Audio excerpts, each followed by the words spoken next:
Testing, testing. Oke, selamat datang kawan-kawan di konten kedua kita yang bernama bosan. Oke, pada kesempatan kali ini saya akan menjelaskan bagaimana cara kalian menghindari kesalahan-kesalahan yang timbul pada saat pengujian instrumen. Jadi, izinkan saya mengatakan bahwa ada suatu pertanyaan dan itu merupakan suatu konspirasi yang saya tandai di dalam pengujian instrumen, karena kebanyakan yang saya dengar dari teman-teman saya, banyak pertanyaan-pertanyaan seperti ini. Konspirasi pertama yaitu, apa bedanya kuesioner yang memiliki pertanyaan yang banyak dengan pertanyaan yang sedikit? Iya kan? Dan apakah penggunaan pertanyaan yang banyak itu worth it atau tidak dibandingkan pertanyaan yang sedikit? Nah, sebelum itu saya jelasin dulu nih, apa itu pengujian instrumen. Jadi untuk lebih jelasnya sebenarnya sih kalian bisa lihat di konten saya sebelumnya tentang bagaimana langkah-langkah uji instrumen dan bagaimana caranya melihat hasil dari uji instrumen. Intinya, uji instrumen itu suatu pengujian yang diperuntukkan kepada kuesioner kita atas jawaban-jawaban responden kita untuk melihat jawabannya responden apakah jawabannya itu telah tepat atau handal. Nah, tepat di sini dalam pengujian instrumen diartikan sebagai pengujian uji validitas, dan handal dalam kuesioner itu diartikan dalam nama uji reliabilitas. Jadi konspirasi yang pertama muncul itu pada uji validitas, di mana apabila kalian mempunyai pertanyaan ada 16, seperti contoh pada layar ini, dan kalian tidak lolos uji validitas, otomatis harus dihapus. Konspirasinya gini, kalau semisal dihapus, otomatis pengukuran dari penelitian kita kan berkurang. Otomatis mutu dari kita punya penelitian berkurang. Nah, adakah solusi agar pertanyaan kita tetap 16 namun kita bisa lolos? Nah, di situ saya punya solusi. Ini biasa diajarkan juga sih sebenarnya sama dosen-dosen, cuman mungkin kalian para mahasiswa tidak terlalu memperhatikan ya. Jadi ada solusi nanti. Dan konspirasi yang kedua yang seperti saya sebutkan barusan, yaitu apakah worth it pertanyaan yang banyak dan dengan pertanyaan yang sedikit, yang mana yang lebih worth it menurut saya? Oke, kita bahas satu-satu. Pertama, kita tes dulu pertanyaan yang banyak ini, apakah worth it atau tidak. Gini. Dalam pertanyaan, otomatis kita kan akan tujukan itu kepada responden. Misalnya kita mau teliti di dinas bla bla bla bla bla bla, ya kan? Otomatis kita akan kasihkan kuesioner kita ke mereka. Nah, kuesioner yang paling banyak pertanyaannya itu yang pernah saya lihat itu ada 50 pertanyaan. Bahkan adalah yang 25 pertanyaan, ada yang 20. Di sini saya kasih contoh 16. Begini, kalian banyak pertanyaannya begitu, menurut saya bukannya kasihan sama peneliti, saya malah kasihan sama respondennya gitu. Maksudku, yang menjawab pertanyaan kan responden. Kalian datang kasih kuesioner kepada responden. Responden ini orang yang bekerja. Kalian datang misalnya pada saat jam istirahatnya mereka, pada saat mereka mau makan, atau pada saat mereka mau minum. Intinya mengistirahatkan otak mereka. Dan kalian datang dengan enaknya kasih kuesioner dengan pertanyaan 16. Kalian tidak kasihan sama responden-responden tersebut menjawab pertanyaan 16. Bahkan ada yang sampai 50 pertanyaan yang mesti dijawab sama mereka. Itu satu peneliti loh. Di dalam dinas setahu saya pasti tiap hari loh peneliti datang. Apalagi kalau dinasnya sangat terkenal seperti kayak balai kota dan lain semacamnya. Dinas-dinas yang paling sering dipakai dalam judul penelitian itu paling banyak didatangi oleh peneliti-peneliti dengan pertanyaan atau pernyataan di dalam kuesionernya yang jumlahnya ada sekitar 20, 25, 50. Nah, akibat daripada itu, karena itu mengganggu jam istirahatnya para pegawai dinas dan lain semacamnya, jawaban dari kuesioner kalian itu acak. Kenapa saya bilang acak? Coba, ada 50 pertanyaan. Sempat enggak mereka baca pertanyaannya kalian? Sempat enggak? Itu dulu pertama. Kedua, bagaimana caranya mereka berpikir secara cepat? Mereka juga mesti istirahat. Iya kan? Mereka harus membagi waktu kapan harus menyelesaikan ini kuesioner dan kapan harus mereka istirahat. Ayolah kawan-kawan. Intinya mereka pasti akan jawab acak. Nah, disinilah saya mulai berpikir bahwa saya akan memberikan contoh sama kalian. Misalnya teori saya ini benar. Kalau semisal semua pegawai merasa terganggu dengan kuesioner yang pertanyaannya itu banyak dan imbas daripada itu mereka akan menjawab jawaban dari kuesioner kita secara acak, maka dari itu saya memberikan contoh seperti ini. 1 sampai 16 pertanyaan. Oke, saya pakai jawabannya responden itu pakai range between. Jadi ini sampai sini itu adalah jawaban acak. Jadi kita bisa lihat skornya 1 sampai 5. Skornya itu 1 sampai 5, yang artinya 1 itu sangat tidak setuju, 2 itu tidak setuju, 3 itu netral, 4 itu setuju, dan 5 itu sangat setuju untuk skornya masing-masing. Kalau kalian tidak mengerti, kalian bisa cek konten saya sebelumnya, yaitu bosan episode 1. Oke, so setelah itu untuk meannya bagaimana? Meannya jangan diacak juga dong. Pakai rumus average, yang artinya melihat dari nilai-nilai yang teracak ini rata-ratanya berapa. Jadi pola kali ini kita pakai rata-rata, bukan pakai total. Ya, seperti yang saya jelaskan sebelumnya, memang ada beberapa kampus yang pakai total, ada juga beberapa kampus yang pakai mean. Saya contohkan di sini pakai mean dulu. Ya, menurut saya juga agak lebih bagus mean sih di bagian total. Nantilah kita bahas masalah total dan mean di konten-konten berikutnya. Oke, saya contohkan dulu. Di sini ada 68 responden, semisal seperti itu. Variabelnya kita namakan acak. Ada pertanyaannya 16 pertanyaan, dan ini nilainya acak. Kita copy, dan ini kita hapus dulu. Kita hapus dulu semua, dan kita masukkan nilai yang kita sudah ambil ini di sini, yang saya sudah siapkan, data yang saya sudah siapkan, template yang saya sudah siapkan. Jadi saya copy terus paste di sini, nanti bakalan muncul angka-angka yang sudah kita copy sebelumnya, misalnya kayak gini 33 22 43 bla bla bla, 33 22 43 bla bla bla. Ini yang saya copy, saya pindahkan ke sini semuanya. Jadi ada A1 sampai A16, terus A ini meannya 344, ya kan? Oke, kita tes. Kita tes 3 kali. Apakah ini worth it atau tidak? Menurut saya pasti bakalan tidak lolos. Karena ini jawabannya acak loh. Jawabannya acak. Uji validitas itu hasilnya harus konsisten menurut saya. Nah, kita sudah bisa lihat di sini. Untuk pertanyaan pertama, untuk bagaimana cara baca hasilnya, kalian bisa juga cek konten saya sebelumnya. Jadi intinya di dalam uji validitas itu kita harus lolosi ini, nilai kita di sini harus lebih besar daripada 0,3. Di sini 0,154. Oke, untuk pertanyaan pertama udah lolos. Kedua, ketiga,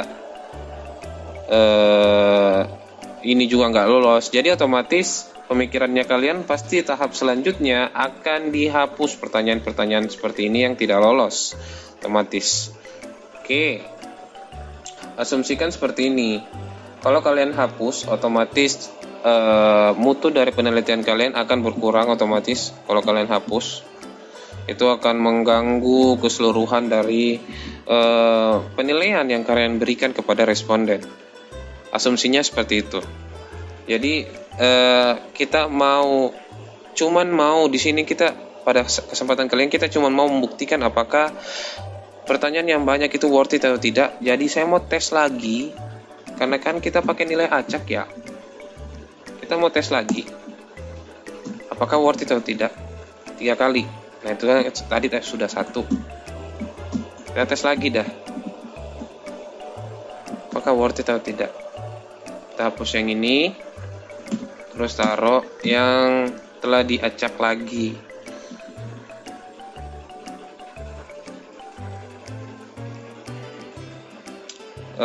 Agak lama sih sebenarnya nih. Jadi kenapa saya lakukan seperti ini, karena otomatis kita mau lihat kembali lagi, kita mau lihat bagaimana keefektivitas dari kuesioner yang memiliki pertanyaan yang banyak. Jadi kita lanjut, langsung kita oke lagi seperti biasa. Kita sudah dapat 2 hasil. Yang percobaan pertama tidak lolos, ini tidak lolos. Percobaan pertama tadi tidak lolos, percobaan kedua juga seperti itu, tidak lolos. Dan kita tes lagi percobaan ketiga. Jadi di percobaan ketiga lolos atau tidaknya, ayo kita tes.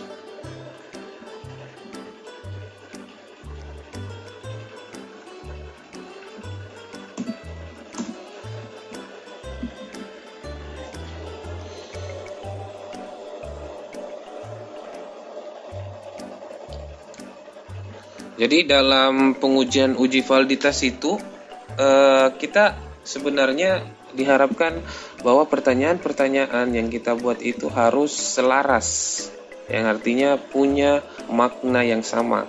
Jangan maknanya berbeda dong. Oke, kita lanjut. Percobaan ketiga lolos atau tidak, sama saja tidak lolos. Jadi sudah fix ya, pertanyaan yang banyak dengan jawaban yang acak, karena asumsi pegawai itu tidak membaca pertanyaan kita karena lapar dan lain semacamnya. Akibat daripada itu, pertanyaan yang banyak menurut saya itu tidak worth it. Dan usahakan kita pakai pertanyaan yang sedikit. Karena itu pertama, menurut saya itu lebih efisien. Kedua, itu tidak menyulitkan responden dalam menjawab. Ketiga, itu pasti lolos pengujian. Nggak percaya? Kita tes. Sip, acak dikit. Yang artinya acak dikit di sini yang artinya ada 4 saja pertanyaan. Dari 16 itu saya kurangi jadi 4 pertanyaan. Yang jadi pertanyaannya gini, kok bisa ada 4 pertanyaan dalam kuesioner? Bisa, misalnya kayak indikator, kita fokus 1 indikator 1 pertanyaan. Misalnya ada 4 indikator. Biasa itu 4 indikator dalam kinerja. Biasa ini dipakai untuk variabel Y di konsentrasi manajemen sumber daya manusia. Kinerja, indikatornya itu biasa ada 4, kuantitas, kualitas, tanggung jawab, sama inisiatif. Biasa seperti itu. Jadi kita pakai 4 indikator itu, jadi 1 indikator 1 pertanyaan. Biasa seperti itu. Nah, bagaimana kalau seperti itu? Kita coba, ada 4 pertanyaan. Kita masih pakai range between ya. Ini semua range between. Jadi ini bakalan teracak semua nilainya. Kita akan coba 3 kali, apakah lolos atau tidak. Kita taruhnya di sini ya. Saya sudah siapkan ini. Ini saya hapus. Saya sudah siapkan dia punya template. Nah, saya paste itu yang kita copy dari sini, 4341 Oke. Jadi seperti itu. Kita analyze, correlate, bivariate, dan ini sudah terpindah. Oke. Apakah lolos saudara-saudara? Dan lolos. Kita bisa lihat A1 0,3 lolos, 0,6 lolos, 0,4 dan 0,5 lolos. Oke, percobaan pertama. Jangan terlalu sombong kau putra ya. Siapa tahu percobaan kedua tidak lolos. Kita coba saudara-saudara. Oke. Sip. Ini kan sudah teracak ya. Kalau nggak percaya kita acak lagi. Nah, acak. Ini otomatis harus average ya. 2254 average-nya berapa bla bla. Oke. Nah, teracak lagi nih. Sudah berapa kali teracak. Nah, oke, kita copy itu terus kita del.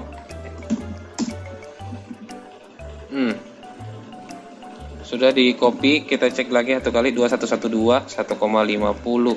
Oke, sudah sama. Correlate bivariate. Nah, korelasi pengujian terakhir yang kita bisa lihat di sini 0,5, 0,5, 0,5, 0,5.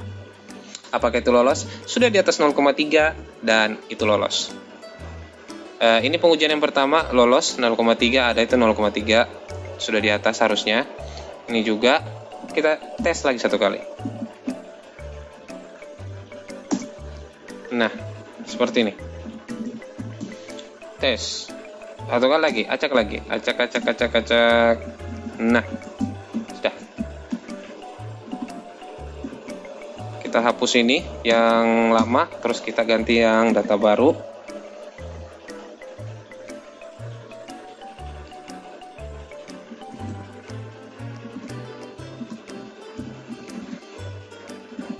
Tiga lima satu tiga. Oke, sip. Lanjut.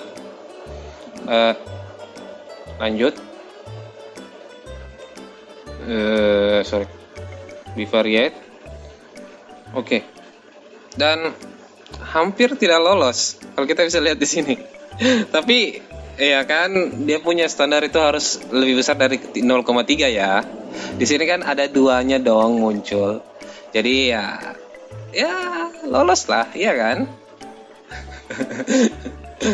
Jadi otomatis dari ketiga kali pengujian ini untuk pengujian dengan 16 pertanyaan dengan jawaban secara acak 3 kali pengujian itu 3-3-nya tidak lolos, dan pengujian secara acak dengan jawaban yang acak untuk 4 pertanyaan itu semuanya lolos. Jadi kita bisa simpulkan bahwa yang paling worth it jika jawabannya kita dalam artian tidak tahu atau jawabannya acak, paling worth it itu pertanyaan yang sedikit dibandingkan pertanyaan yang banyak. Minimal itu 4 pertanyaan. Bahkan ada pernah saya lihat yang paling sedikit itu 3 pertanyaan saja loh, serius. ada yang seperti itu. Jadi begini, bagaimana kalau semisal kita tidak diperbolehkan menggunakan pertanyaan yang sedikit? Nah, itu yang paling banyak dipertanyakan sama saya, serius. Itu yang paling banyak dipertanyakan. Bagaimana? Nah, misalnya ada 16 pertanyaan, kita tidak boleh satu kali pun menghapus satu pertanyaan dari sini. Tidak boleh. Solusinya gimana? Solusinya cuma satu menurut saya. Jika pertanyaan dari 16 pertanyaan ini dilarang untuk dihapus, yang artinya kalau dihapus bakalan menurunkan kualitas dalam penelitian kita, solusinya cuma satu. Buatlah seperti ini. Jangan kaget dulu. Ini banyak sekali memang datanya. Jadi fokusannya kita itu sebenarnya membuat suatu dimensi dalam setiap pertanyaan yang kita buat. Semisal ada 16 pertanyaan tadi. 16 pertanyaannya ini kita harus cari dimensinya. Di dalam suatu variabel itu ada yang namanya dimensi dan indikator. dimensi itu seperti kayak bagian-bagian yang bisa dijelaskan pada suatu variabel. Misalnya kinerja, dimensinya yang kita maksud di sini adalah kuantitas, kualitas, tanggung jawab, dan inisiatif. Misalnya seperti itu. Dimensinya ada 4, misalnya seperti itu. Nah, terus di dalam dimensi itu ada indikator. Indikatornya inilah yang merupakan pertanyaannya. Misalnya dimensinya ada 4, kita bisa lihat di sini. A1, A2, A3, A4. Kita harus temukan dimensi dulu pertama di dalam suatu variabel. Jadi jangan buat pure seperti ini. Solusinya tuh jangan buat pure seperti ini. A1, A2, A3 sampai A16 misalnya seperti itu. Jangan buat pure. Kita harus temukan dia punya dimensi dulu dalam satu variabel agar kita bisa lolos dari pengujian validitas tanpa mengurangi atau menghapus pertanyaannya. Dari teori misalnya kita sudah dapatkan dimensinya. Misalnya dimensinya ada 4. Oke, dimensinya ada 4. Ya sudah. Kita buat dimensinya A1, A2, A3, A4. Dimensinya seperti ini. Nah, di dalam satu dimensi, misalnya saya kasih contoh yang gampang lah tadi, kayak kinerja. Kinerja punya 4 dimensi, misal kayak gitu. Nah, kita disuruh buat dalam satu dimensi, pokoknya dalam satu variabel tersebut harus banyak pertanyaannya, harus lebih besar, banyak, misalnya 15 pertanyaan, 20 pertanyaan, misalnya kayak gitu. Kita disuruh buat pertanyaan sebanyak itu. Jangan sedikit pertanyaan, tidak boleh sedikit pertanyaan. Misalnya seperti itu. Oke, kita buat pertanyaan yang banyak. Namun, pertanyaan yang banyak kita terapkan di dalam dimensi tersebut. Misalnya, untuk A1, kita buat pertanyaannya ada 4. A2, kita buat pertanyaannya ada 4 juga. A3 kita buat pertanyaannya ada 3. Dan A4 kita buat pertanyaannya ada 4 juga. Nah, pertanyaan-pertanyaan ini dari satu dimensi ini, A1, ini A11, A12, A13, A14 itu merupakan suatu indikator. Nah, kembali lagi dalam definisinya, dalam satu variabel itu ada yang namanya dimensi dan ada yang namanya indikator. Jadi, dimensi ini, variabel ini menjelaskan suatu bagian-bagian yang biasa disebut sebagai dimensi. Dan dimensi ini menjelaskan suatu indikator yang biasa kita sebut sebagai jumlah pernyataannya atau jumlah pertanyaan dalam kuesioner. Oke? Jadi A11, A12, A13, A14 itu merupakan pertanyaan yang bakalan kita proyeksikan di dalam suatu dimensi untuk pengujian instrumen dalam pengujian uji validitas. Jadi A11, A12, A13, A14 misalnya kita acak semua dong. Acak semua. Jadi yang jadi pertanyaannya begini, apa bedanya? Apa bedanya dengan yang ini dong? Kalau begitu. Di sini jawabannya ada dan mesti kita uji semua. Di sini bedanya adalah yang kita uji ini. A1, A2, A3, A4. Di situ solusinya. Jangan uji semua, tapi uji saja dimensinya. Yang ini. Asumsi pertama kita pakai bahwa semuanya harus acak. Ini acak semua ini. Jawabannya. Nah, dimensi di sini berperan untuk mencari rata-rata dari jawaban keempat jawaban ini. Ini juga dimensinya ini A2 mencari rata-rata dari keempat pertanyaannya ini. Begitu juga dengan ini, begitu juga dengan ini. Nah, kita buat seperti ini. A1 sampai A4 di sini. Jadi ini sama ya jawabannya F3 dengan ini. Ini terus yang ini sama dengan yang ini. Nah, kenapa saya buat seperti ini? A1, A2, A3, A4 ini sama semua dengan jawaban yang di samping. Sama A. Karena ini yang bakalan kita uji ke pengujian SPSS. Kita ndak bakalan uji ini semua. Karena kita sudah tahu pasti jawabannya tidak lolos. di bagian sini, pasti tidak lolos. Kalau memang modelnya seperti ini, pasti. Kita sudah tes 3 kali tadi kan, dan tidak lolos. 16 pertanyaan pasti tidak lolos, dan ujung-ujungnya kita disuruh hapus. Asumsikan bahwa kalau kita hapus berarti mutu penelitian kita bakalan berkurang. Bagaimana solusinya kalau misalnya kita tidak mau hapus pertanyaan? Bikin dimensi.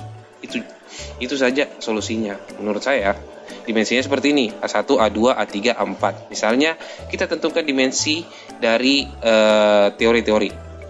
Ternyata dalam variabel kita ada 4 dimensi. Dari 4 dimensi itu, masing-masing dimensi kita tentukan dia punya indikator. Nah, indikator ini menjelaskan dia punya pernyataan. Jadi ada 4 pernyataan dalam masing-masing dimensi, semisal seperti itu.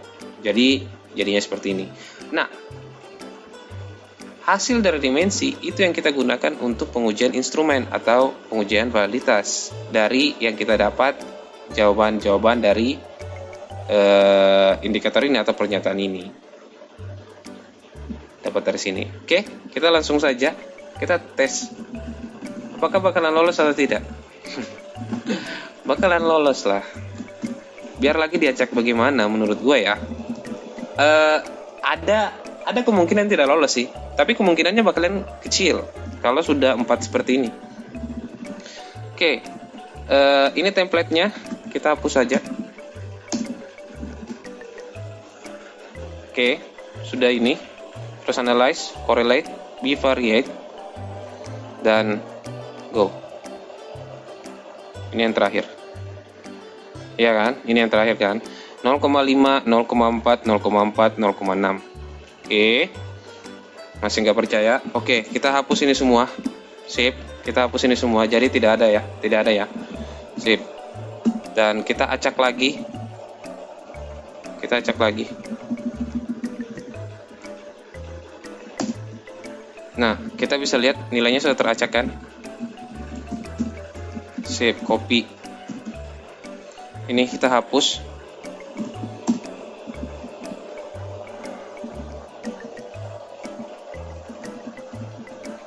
Sip, 350, 3, 3250, 3,25. Sorry. Ada yang salah bagian sini. 2222. Kenapa saya kasih desimalnya 2222 semua? Karena kalau kita lihat ini, dia kan di sini di dalam dimensi itu melihat rata-rata ya. Melihat rata-rata 3,25. Jadi otomatis hasil yang diperoleh dari rata-rata itu pasti hasilnya adalah koma. Begitu juga kan A2, A3 sama A4. Jadi otomatis kalau semisal dimensi yang kita mau teliti di sini A1, A2, A3, A4 otomatis harus sama dengan ini, dan kita copy ini, harusnya hasil yang kita peroleh itu yang kita bakalan uji. Kita coba tes apakah lolos atau tidak, dan tetap saja lolos. 0,5, 0,4, 0,4, 0,5. Sip. Kita tes lagi satu kali apakah lolos atau tidak dengan penggunaan koma ini, karena ya dimensi harus pakai average. Oke, cek lagi, copy. Sip, paste, analyze, correlate, bivariate. Oke. A1 0,3, 0,4, 0,390, 0,451. Lolos. Lagi satu kali. Tes lagi satu kali. Enter saja satu kali. Acak saya terus. Acak dulu lagi satu kali. Nah. Acak lagi satu kali. Bisa nggak? Oke. Nah. Copy lagi. Hapus dulu. Sip. Yang responden pertama 3,25, 2,50. Sorry. 3,25, 2,50, 2,50, 3,0. Ini dia. 3,25, 2,50, 2,50, 3,0. Oke. Sudah sama. Analyze, correlate, bivariate, dan oke. 450, 478, 567, 467. Oke, 3 kali kita sudah uji dengan data secara acak. Dengan 3 kali pengujian. Jadi kesimpulannya adalah untuk lolos dari uji validitas itu, kita harus menggunakan pernyataan atau pertanyaan yang efektif. Bukan karena memang ini kuantitatif, terus pertanyaannya juga banyak. Menurut saya tidak seperti itu. Jadi usahakan, walaupun memang ini kuantitatif yang memang pada dasarnya adalah pertanyaan dengan penelitian yang berfokus kepada jumlah. Ya karena jumlah langsung pertanyaannya juga banyak, respondennya juga banyak, maka langsung ujung-ujungnya jadi seperti ini. Itu bakalan menyusahkan pertama responden dan menyusahkan penelitian nanti dalam pengujian instrumen. Jadi menurut saya, solusi salah satunya apabila memang diprioritaskan untuk memberikan pertanyaan yang banyak adalah mencari dimensi. Solusi pertamanya adalah mencari dimensi dari variabel tersebut. Usahakan kalau mau lolos dari uji validitas, menurut saya maksimal pertanyaannya ada 4. Atau yang diuji ada 4 item. Bagaimana caranya? Kita buat saja daftar pernyataannya ini. Daftar pernyataan tersebut kita rata-ratakan. Mau menjadi 4, 3, boleh. 4 atau 3 lah. 4 atau 3 dimensi. Kalau 2 atau 1 dimensi itu nggak bagus sih menurut gue. Jadi menurut saya dimensinya itu 3 atau 4 lah buat jadinya seperti ini. Oke. Itu saja mungkin yang bakalan saya jelaskan untuk konspirasi-konspirasi. Asik. Saya lebih senangnya nyebutnya seperti itu sih, konspirasi-konspirasi yang muncul dalam pengujian uji instrumen. Jadi ya pertanyaan kalian tadi mengenai apakah worth it atau tidak, kuesioner dengan jumlah pertanyaan ada 16, 20, 25, 50, menurut saya jangan, saudara. Kalian mau membunuh responden kalian, serius. Saya jujur ya, serius. Saya pernah ditawari kuesioner loh, dikasih kuesioner sama saya, serius. Saya lihat ini kuesionernya, ya ampun.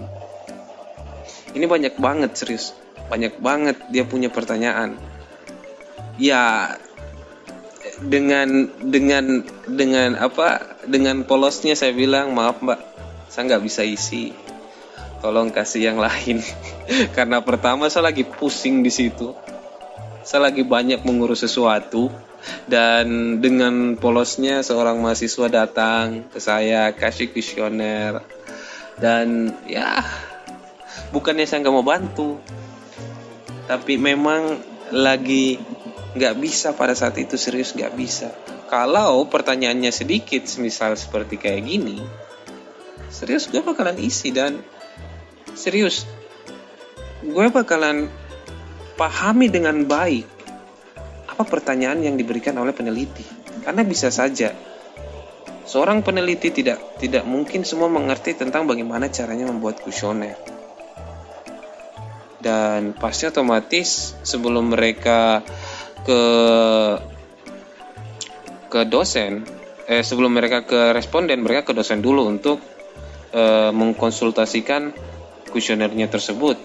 Dan bisa saja setelah dikonsultasikan sama dosen, responden masih tidak mengerti dengan pertanyaannya itu. Karena tidak semua orang pintar, saudara. Tidak semua orang pintar. Jadi mohon pengertiannya, kita sebagai peneliti itu memahami konsep dasar pemikiran seorang responden, pola pikir responden. Ya sederhana saja, coba tempatkan posisi kalian di responden tersebut. Coba tempatkan. Coba kalian diperhadapkan dengan kuesioner dengan pertanyaan sebanyak 20, 25, 50 pertanyaan. Kalian mau jawab? Kalian mau mengorbankan waktu istirahat kalian untuk menjawab kuesioner tersebut? Itu pertanyaan pertama. Bukannya tidak kasihan, tapi kalian kan punya waktu istirahat itu berharga banget, serius. Bagaimana kalau kalian tidak makan? Gara-gara mengisi kuesioner yang banyak-banyak seperti itu. Ujung-ujungnya misalnya kayak gini. Si peneliti setelah ini hari membagikan responden sebanyak 16 pertanyaan. Setelah itu saya jawab, oke. Terus besok-besoknya lagi datang dengan orang yang sama, membagikan kuesioner dengan jumlah pertanyaan yang agak lebih sedikit, ya sekitar 10 pertanyaan, orang yang sama. Yang artinya dia mengurangi jumlah pertanyaannya, lalu mengganti pertanyaannya karena dari 16 pertanyaan tersebut setelah dikurangi masih tetap tidak lolos. Jadi otomatis pasti pemikiran pertamanya mereka adalah mengganti pertanyaannya dan mengurangi pertanyaannya. Seperti itu. Dan apakah kalian harap responden bakal mau menjawab lagi? Kalian punya kuesioner, itu setengah mati sekali, saudara. Serius, saya saja kemarin ada teman saya 4 pertanyaan loh dia buat, dia kasih ke responden. Respondennya apa bilang? Dia bilang apa coba? Maaf pak, saya tidak bisa isi, saya lagi sibuk nih. Mampus. Itu dia belum melihat loh kalian kuesioner gini. Konsepnya gini, tidak semua responden itu mau dengan apa yang kalian perintahkan gitu. Ya pastilah, tidak semua orang mau dengan apabila misalnya kalian menyuruh A, langsung mereka berbuat seperti apa yang kalian mau. Tidak semua seperti itu. Jadi usahakan kalian punya pengorbanan, atau setidaknya kalian observasi dulu siapa responden kalian dan bagaimana caranya berpikir. Bagaimana cara berpikir sederhana dengan menempatkan posisi kalian sebagai responden. Itu dulu. Rasa-rasa dulu menjadi responden seperti apa. Oke? Sepertinya saya sudah terlalu banyak bicara, sorry. Kasihkan berbicara jadi seperti ini. Jadi intinya seperti itu. Untuk uji validitas ini kita mau fokuskan ke sini saja memang untuk konten kali ini. Next konten mungkin kita bakalan bahas tentang uji reliable yang susahnya itu loh, 0,6. Lebih tinggi itu standarnya kalau uji reliable. Kalau uji validitas kan ini kita pakai 0,3 menurut para ahli. Jadi untuk itu, jadi kesimpulannya yang pertama, yang lebih worth it itu pertanyaan sedikit, yang artinya item yang kita ambil untuk pengujian validitas itu usahakan harus sedikit, jangan itemnya banyak. Kalau asumsinya atau kenyataannya itu responden menjawab sembarangan. Kalau memang kita sudah tahu pasti responden menjawab sembarangan, lebih baik solusinya adalah itemnya sedikit. Tapi kalau semisal ada seorang peneliti yang jago banget bikin kuesioner, jago banget buat pernyataan atau pertanyaan yang dapat dipahami dengan baik dengan satu kali melihat, itu nggak apa-apa. Buatlah pertanyaan sebanyak mungkin. Tapi itu jarang banget, serius. Orang yang mampu membuat pertanyaan seperti itu. Nah makanya biasa ada yang namanya mengcopy pertanyaan dari peneliti lain. Jadi misalnya nih, kalian punya variabel acak, namanya variabel acak misalnya. Terus peneliti lain juga memiliki variabel yang sama, acak juga. Nah, kalian bisa copy mereka punya kuesioner. yang artinya penelitiannya mereka itu sudah dilakukan pengujian validitas, uji instrumen, uji asumsi klasik, dan mereka lolos ternyata. Nah, kalian bisa mengcopy kuesionernya mereka dengan tentu saja yang pertama memberikan catatan kaki atau mengkutip nama mereka dan menyebutkan detail dari skripsi mereka. Maksudnya kayak nama, tahun, judul, dan lain semacamnya di daftar pustaka kalian. Jadi jangan lupa mengutip saudara-saudara kalau kalian mengambil sumber dari orang lain. Oke?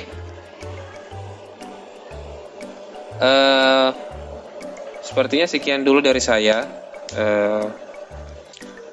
Kayaknya sudah cukup untuk menjawab pertanyaan-pertanyaan kalian mengenai kuesioner ini. Yang bagus jumlahnya berapa dan bagaimana solusinya. Oke. Intinya solusinya kalian kan bisa cari di konten-konten orang-orang lain yang siapa tahu kalian bisa dapat cara-cara yang lebih bagus. Tapi menurut saya solusi ini merupakan salah satu jalan bagi kalian yang memiliki pertanyaan yang banyak. Oke. Sekian dari saya, sekian dari Putra, dan dadah.